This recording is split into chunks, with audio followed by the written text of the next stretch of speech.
इंद्रियों का जो असंयम है वो हर तरह से मनुष्य को नष्ट कर देता है। लोग अंदर का सुधार नहीं करते। जहां जहां असंयम है वहां वहां अशांति है, दुख है, बेविचार है, संयम विहीन जीवन, शुष्क उदासहीन पशुवत जीवन है। पूर्ण ब्रह्मचर्य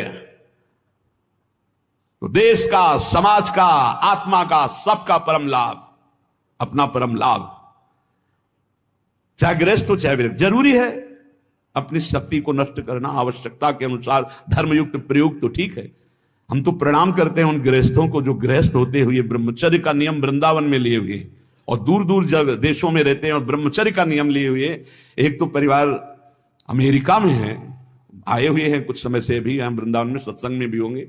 सब सुविधा, अमेरिका जैसे देश में रहने सब सुविधाएं, और बड़े ही सरल सात्विक वृत्ति से, और हितधाम में कसम खाई थी ब्रह्मचर्य की कि हम दोनों मिलकर के कसम खाते हैं कि आज के बाद ब्रह्मचर्य रहेंगे। कैसा जीवन! अपने तो कितने ऐसे परिवार हैं, हम तो उनको प्रणाम करते हैं जो एक साथ पति पत्नी रहकर संयम पूर्वक जीवन व्यतीत कर रहे हैं। बलिहारी भगवान की असीम कृपा है, जिसके संग का डर बना रहता है उसी संग में रहकर दोनों निकल गए। कितनी बड़ी अहेतुकी कृपा! यह है आश्चर्य, यह है आश्चर्य। रात दिन एक साथ रह रहे हैं फिर भी कसम खा के ब्रह्मचर्य रहे हैं। कितनी अपार कृपा श्री जी की! कैसा मन कर देती है श्री जी, नहीं तो बहुत कठिन है, बहुत कठिन है। वही जानते हैं जो इस मार्ग में चलते हैं।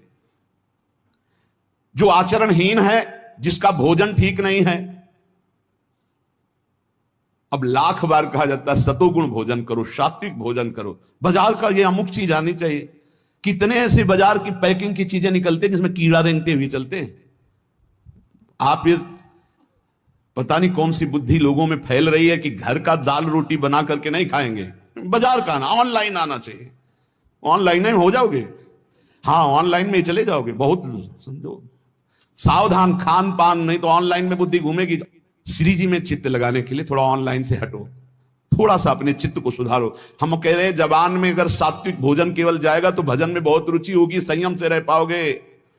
ये बावरे नहीं थे पुराने संत महात्मा जन की जो सात्विक ब्रजवासियों का अन्न या भिक्षान्न या सात्विक, देखो 10 दिन केवल देखो, शुद्ध दाल रोटी पाओ, मूंग की दाल वाली रोटी पा लो, फिर आप देखो भजन करके, और 2 दिन जरा इधर उधर होटल का पा के देखो, फिर देखो कैसा है।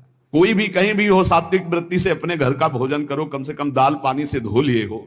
और वैसे तो शुद्ध क्या रह गया, इतने केमिकल गेहूं में डाले जाते हैं, वो सब आकर के शरीर के ब्लड प्रेशर को, हृदय को, कई तरह के रोग पैदा करें। किसको किसको समझावे। गाय के गोबर आदि से जो फसल होती थी, बहुत 8 मन या 10 मन होते थे।